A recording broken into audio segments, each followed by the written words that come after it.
السلام علیکم dear readers, کیسے ہیں آپ سب لوگ؟ امید ہے آپ سب لوگ ٹھیک ہوں گے، ہمارا چینل سبسکرائب کر چکے ہوں گے۔ تو گائز، پچھلی ایپیسوڈ پر آپ کا رسپانس بہت گندا تھا، اس لیے میں نے اب ایک دن کے گیپ سے ایپیسوڈ دینی ہے۔ اگر اسی طرح ٹھنڈا رسپانس رہا آپ لوگوں کا تو ایپیسوڈ اسی طرح آئے گی۔ 100 کمنٹس کا ٹارگٹ تھا اور 200 لائکس تھے جو آپ لوگوں نے پورے نہیں کیے۔ اگر آپ آج کی ویڈیو پر بھی وہ لائک کر دیتے ہیں تو میں فراخ دلی سے آپ لوگوں کو کل ایپیسوڈ دے دوں گی، ورنہ ایپیسوڈ پرسوں آئے گی۔ اب سفید دمکتی رنگت جو سورج کی کرنوں سے تمتما کر شعاعیں بکھیر رہی تھی ہر طرف۔ رپورٹرز کھٹا کھٹ اس کی تصویر بنا رہے تھے اور سوالات کر رہے تھے۔ میم، آپ نے یہ کیس کیوں چنا؟ میم، کیا آپ اپنے خاندان کے خلاف لڑیں گی؟ کیا واقعی آپ کے کزن نے اس بچی کے ساتھ زیادتی کی؟ ایسے کئی سوال تھے جو اس سے پوچھے جا رہے تھے اور وہ ایک شان سے چلتے ہوئے ان کا جواب دے رہی تھی۔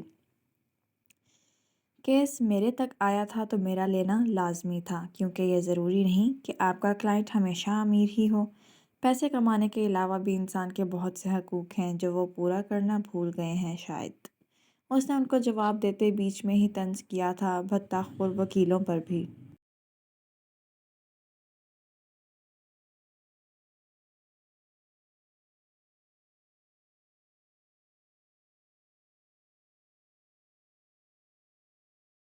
اور رہی بات خاندان کے خلاف لڑنے کی، تو اگر مقابل حریف میرا بیٹا بھی ہوتا تو تب بھی میں صرف حق اور سچ کے ساتھ کھڑی ہوتی۔ اس کا ایک ایک لفظ سچائی لیے ہوئے تھا، وہ سب یہ جانتے تھے۔ ایسے ہی تو ساری عوام اس پر جان نہیں وارتی جو خود چاہے جانے تک کی حد تک عزیز تھی ان کو۔ اور ہاں، جیسے میں نے پہلے ہائی لائٹس دیں، اگر شیر دل بلوچ مجرم نہ ہوتا تو میں اسے یہاں کٹہرے میں کھڑا نہ لاتی۔ یہ کہتے ہی اس نے اپنی آنکھوں پر سن گلاسز لگائے اور کورٹ کی راہداری کی طرف بڑھی، جہاں سے سامنے سے شیردل کو ہتھکڑیوں میں لایا جا رہا تھا، جو عین اس کے سامنے آ کر رکا تھا۔ صدقے محترمہ، آپ نے خود کیوں زحمت کی؟ مجھے بتایا ہوتا، میں الٹے پاؤں بھاگ کر خدمت میں حاضر ہو جاتا۔ اس جھنجھٹ کی کیا ضرورت تھی؟ اس نے نازلی کو اوپر سے نیچے تک دیکھتے ہوئے باقی سے کہتے آخر میں اپنی ہتھکڑیوں کی طرف اشارہ کرتے کہا، تو اس کے انداز پر وہ نفرت آمیز آنکھوں سے گلاسز ہٹاتے اسے دیکھ بولی، کیونکہ تم جیسے کتوں کو پٹا ڈالنے کے لیے نازلی کو کسی اور کی مدد کی ہرگز ضرورت نہیں۔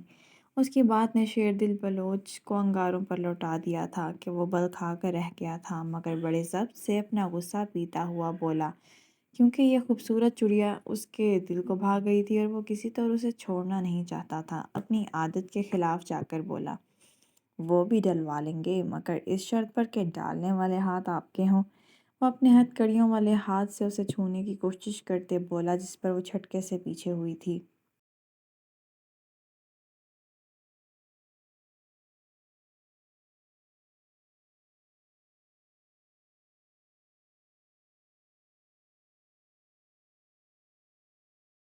عنقریب آپ کو بھی اپنے پیار کی ہتھکڑیاں پہنا کر اپنے ساتھ نہ لے گئے تو کہنا۔ وہ اس کے کان کے قریب جھکتے بولا تو نازلی نے طنزیہ نظروں سے اسے دیکھا، اور جب بولی تو لہجہ سرد تھا۔ یقین مانو، سنا تھا کہ تمہارا خاندان کافی غیرت مند ہے، مگر تمہیں دیکھ کر مجھے افسوس سے کہنا پڑ رہا ہے کہ میں نے غلط سنا تھا۔ وہ اس کے قریب سے گزرتے بولی، لیکن اچانک رکی۔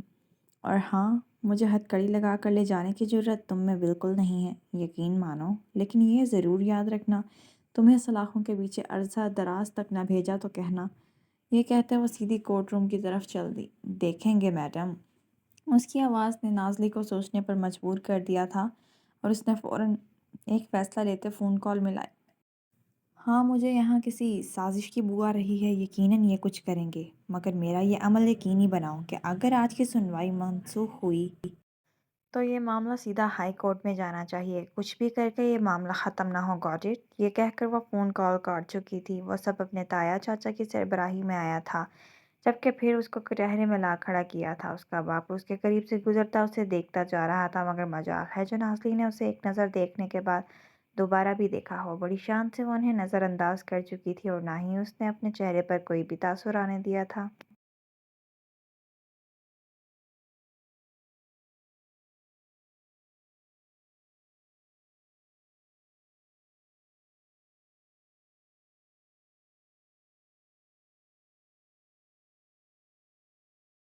سنوائی شروع کی جائے۔ جج کے کہنے پر مقابل وکیل نے اپنا دیواز شروع کرنا کرنا شروع کیا۔ جیسے کہ آپ جانتے ہیں، جج صاحب کے سامنے موجود پارٹی میرے موکل پر سراسر الزام لگا رہی ہیں اور ایسے جرم میں پھنسا رہی ہیں جو انہوں نے کیا ہی نہیں۔ اس کی بات پر جج صاحب نے نازلی کو دیکھا جو نہایت اطمینان سے اپنی کرسی پر بیٹھ کر جیسے کھیل کا مزہ لے رہی تھی۔ وکیل نے بھی حیرت سے دیکھا کہ اس نے کوئی آبجیکشن کیوں نہیں لیا، اور تو اور میرے موکل کو بے وجہ جیل میں رکھا، جبکہ یہ سراسر جھوٹ تھا، صرف ایک شریف امیر زادے کو لوٹنے کی چال تھی ان غریبوں کی۔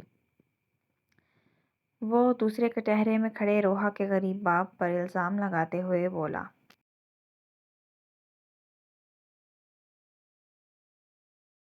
تو شیر دل کو شریف کہنے پر ناسلی نے ایک آئی برو جھکا کر دیکھا، جیسے شریف زادہ لفظ کی توہین ہو گئی ہو۔ آپ کچھ کہنا چاہیں گی؟ جج صاحب نے اسے اشارہ کیا تو وہ جو اسی انتظار میں تھی آرام سے اٹھی اور اس وکیل کے سامنے آئی۔ Thank you my lord. پہلی بات تو یہ میرے معزز ساتھی وکیل کہ ان کو شریف زادہ کہہ کر شریف زادہ لفظ کی توہین نہ کی جائے۔ اس نے بال پین سے پیچھے کھڑے شیر دل کی طرف اشارہ کرتے کہا۔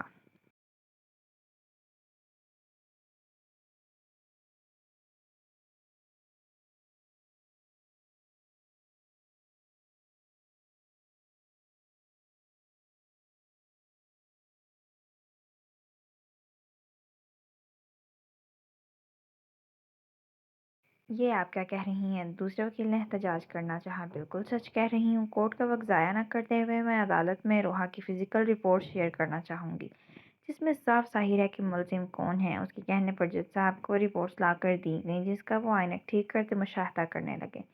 یہ رپورٹس فیک بھی تو ہو سکتی ہیں، آپ کے پاس کیا ثبوت ہے کہ وہ اصلی ہیں؟ وہ اس پر طنز کرتے بولے تو وہ مسکرا کر رہ گئی۔ مجھے پہلے ہی علم تھا کہ آپ اپنی ذہانت کے مطابق یہ سوال ضرور پوچھیں گے، اس لیے میں یہاں مشہور اوتھینٹیکیٹ کو لائی ہوں جو آپ کے سامنے جانچ کر کے بتائیں گے کہ یہ رپورٹس فیک ہیں یا ریئل۔ اور ساتھ ہی یہ شیر دل بلوچ کے بلڈ سیمپلز ہیں، انہیں بھی ذرا چیک کیجیے گا۔ وہ پورے اعتماد سے ان کے آگے رپورٹس کرتی بولی، جس پر وہ وکیل بے چتاب کھاتے رہ گیا۔ جی جی جج صاحب، یہ بالکل ریئل رپورٹس ہیں۔ ان کی بات پر جج صاحب نے سامنے موجود وکیل کو گھور کر دیکھا، جبکہ اپنے اوپر نازلے کی تمسخرانہ نظریں محسوس کر وہ جلن سے تلملا گئے۔ جج صاحب، مگر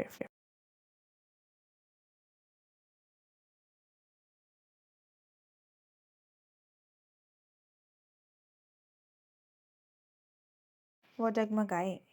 آرڈر سسٹینڈ۔ ان کی بات پر ان کی زبان پر تالے پڑے تھے اور جج صاحب نے دوبارہ نازلی کو بولنے کا کہا تھا۔ جج صاحب، یہ کیس بالکل کلیئر ریپ کا ہے جس کی کوئی معافی نہیں، لیکن میں جانتی ہوں ان لوگوں کو یہ ثبوت اب بھی کم لگیں گے، اس لیے میں عدالت میں اس جگہ کے کارڈ کو بلانا چاہوں گی جنہوں نے یہ سب اپنی آنکھوں سے دیکھا۔ اس کے کہنے پر ایک 55 سالہ ضعیف شخص کٹہرے میں آیا اور اس نے گواہی دی۔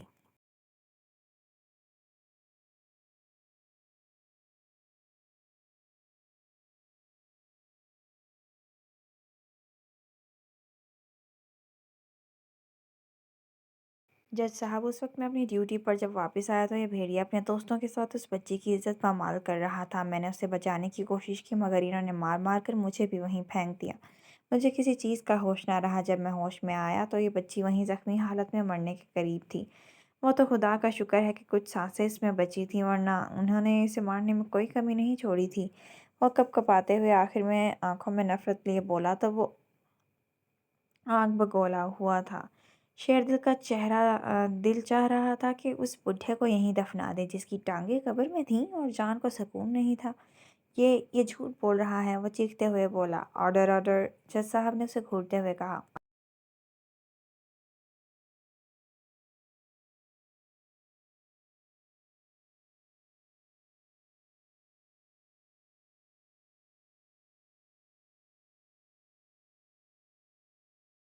جج صاحب، اب سچائی آپ کے سامنے آ چکی ہے۔ تمام ثبوتوں اور گواہوں کو مد نظر رکھتے ہوئے اس مجرم کو سخت سے سخت سزا دی جائے۔ نازلی نے غصہ ضبط کرتے بڑے تحمل سے کہا، کیونکہ اس کے تایا اور ابو بہت خونخوار نگاہوں سے اسے دیکھ رہے تھے۔ جج صاحب نے عادت کے مطابق 7 بڑا پانی کا گلاس پیا اور آئینک درست کرتے گلا کھنکارتے بولنے لگے۔ تمام ثبوتوں اور گناہوں کو مد نظر رکھتے ہوئے شیر دل بلوچ کو اہو اہو اہو۔ ابھی جج صاحب نے اتنا ہی کہا تھا کہ وہ بری طرح کھانستے ہوئے سرخ چہرے کے ساتھ سینہ مسلتے ایک طرف کو بے ہوش ہو کر جھلک گئے۔ نازلی پریشانی سے ایک دم بدلتی ہوئی حالت کو دیکھنے لگی تھی۔ اس کی توقع کے عین مطابق اس کا خاندان نہایت کم ظرف نکلا تھا، جنہوں نے نہایت گھنونا کھیل کھیلا تھا۔ ان کو معنی خیز تبادلے کرتے دیکھ وہ دانت پیس کر رہ گئی۔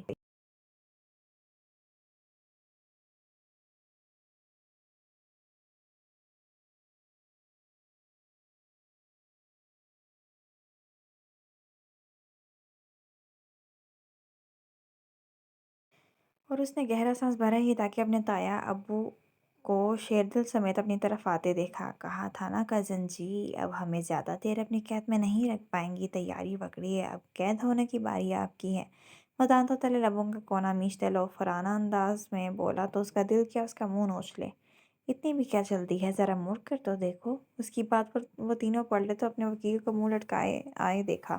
کیا ہوا وکیل صاحب؟ اس کے تایا کروفر سے بولے۔ بیل تو مل گئی اور شیر دل صاحب آزاد بھی ہو گئے، مگر ابھی پتہ چلا ہے کہ کیس بند ہونے کی بجائے ہائی کورٹ میں پہنچ گیا ہے، جس کی سنوائی 6 ماہ کے بعد کی ہے۔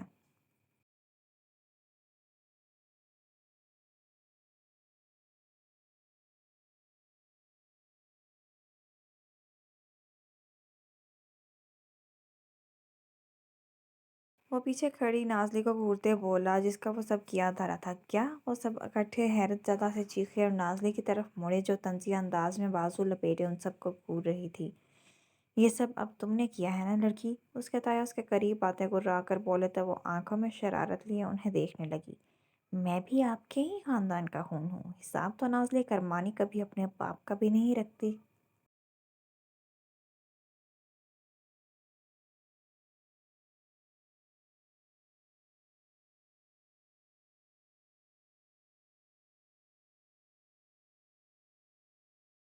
وہ کس کر اپنے باپ کو بات لگاتی انہیں ایک آنکھ ونک کرتے وہاں انہیں جلتا بنتا چھوڑ کر چلے گئی تھی۔ آگے سے اس کیس کے اور پہلو دریافت کرنے تھے، ابھی تو وہ اس کیس کو بند ہونے سے روک چکی تھی، مگر آگے کے لیے اسے شیردل کے خلاف اور ثبوتوں کی ضرورت تھی، اور یہ تبھی ممکن تھا جب وہ اس کے قریب رہ کر اسے جان پاتی لے۔ لیکن یہ ناممکن تھا، مگر وہ یہ جانتی یا نہیں جانتی تھی کہ وقت اس کے لیے سب ممکن بنانے والا تھا۔ 2 راتیں گزر چکی تھیں مگر اسے شیر دل کے خلاف ڈھونڈنے سے بھی ثبوت نہیں مل رہے تھے، جیسے کسی نے دفنا دیے ہوں یا پیسے دے کر تمام گناہوں کا صفایا کروا دیا ہو۔ آخر وہ کہاں ڈھونڈتی؟ اب اس کے خلاف ثبوت لیمپ کو آن آف کرتے اس کا دماغ ذہنی دباؤ تلے پھٹنے کے قریب تھا۔ وہ کسی بھی صورت میں روحا کو انصاف دلانا چاہتی تھی، جو تبھی ممکن تھا جب وہ درندہ سزا بھگتتا تھا۔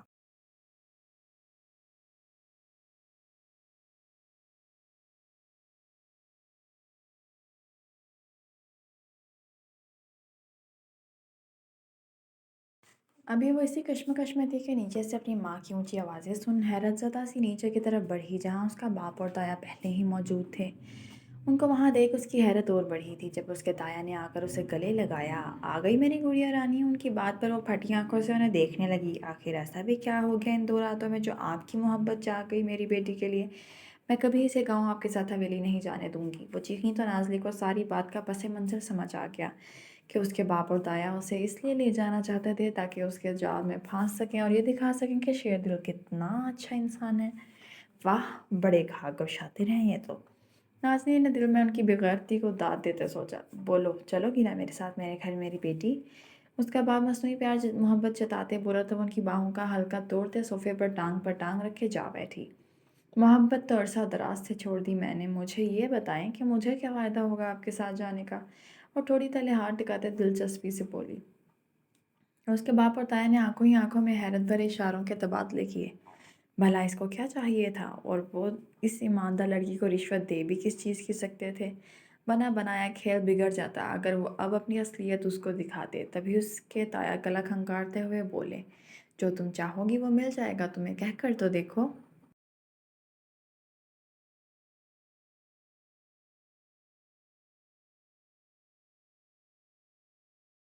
وہ شیریں لہجے میں بولے تو اس کے باپ نے بھی ان کی ہاں میں ہاں ملائی تھی۔ تو یہ بات ہے، چلو بھاگتے چور کی لنگوٹی ہی صحیح۔ اگر آپ مجھے لے جانا چاہتے ہیں تو میری ایک ہی شرط ہے، وہ ہوئے حتمی لہجے میں بولی، جس پر ان دونوں کے دل کی دھڑکن تیز ہوئی تھی۔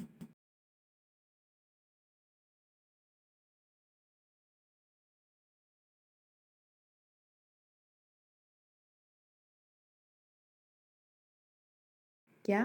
وہ گھبراتے ہوئے ایک ساتھ بولے۔ سفید حویلی میرے نام کر دیں تبھی آپ مجھے یہاں سے لے جا پائیں گے، ورنہ ایسا ممکن نہیں۔ وہ اسمارٹ لہجے میں بولتی ان پر بجلی گرا گئی تھی۔ نازلی، ہوش میں آؤ، یہ کیا کہہ رہی ہو؟ ہمیں ان کی حویلی کی کیا پرواہ، ہمارے پاس کم دولت تو نہیں؟ ایک چھوٹی سی حویلی کی خاطر تمہاری جان خطرے میں نہیں ڈالوں گی میں۔ اس کی ماں اس کا بازو بھینچتے گرک کر بولیں، جبکہ اس کا باپ اور تایا کا چہرہ دیکھنے لائق تھا، جیسے کسی نے خون تک نچوڑ لیا ہو۔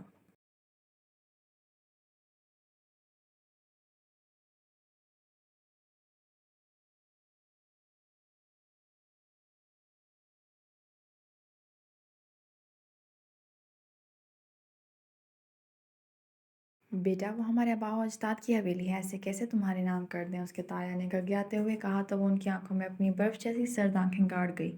آپ کے بیٹے کی جان کیا اس حویلی سے زیادہ قیمتی ہے؟ اگر آپ مجھے لے جانا چاہتے ہیں تو فیصلہ میرے حق میں کرنا ہوگا، شرائط میری چلیں گی، ورنہ وہ رہا دروازہ۔ سوالی بن کر آپ آئے ہیں، میں نہیں، اس لیے میرا ہاتھ اوپر اور آپ کا نیچے ہونا چاہیے۔ وہ جذبات سے عاری لہجے میں بولتی انہیں حقیقت میں ان کی جگہ سے روشناس کروا گئی، جس پر وہ دونوں بڑی مشکل سے اپنا اصلی رنگ دباتے رہ گئے، اور ورنہ جتنی اس لڑکی کی لمبی زبان تھی، اگر کوئی اور ہوتا تو کاٹ کر پھینک دیتے، مگر اب مجبوری تھی۔ ٹھیک ہے، کل حویلی کے کاغذات تم تک پہنچ جائیں گے، اور گاڑی بھی جس میں تمہیں آنا ہوگا۔ تمہاری خوشی پر سب قربان، یہ تو کچھ بھی نہیں ہے۔ اس کے تایا آگے بڑھتے، اس کی آنکھوں میں دیکھتے، بظاہر مسکراتے ہوئے مگر وارننگ دیتے لہجے میں اس کے سر پر پیار دے گئے، اور ہاتھ پیچھے ہٹایا اور مٹھی میں بند کر لیا تھا۔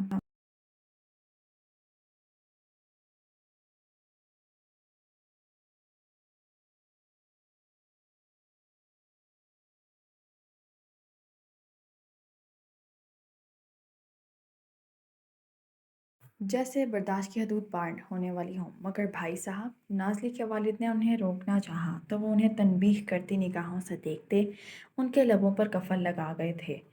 ایپیسوڈ ہوتی ہے یہاں ختم۔ ناظرین، مجھے امید ہے پوری پوری کہ آپ اس ایپیسوڈ پر لازمی ایک اچھا سا کمنٹ کریں گے دل کھول کر، اور ہمارا دن اچھا بنائیں گے۔ اللہ حافظ۔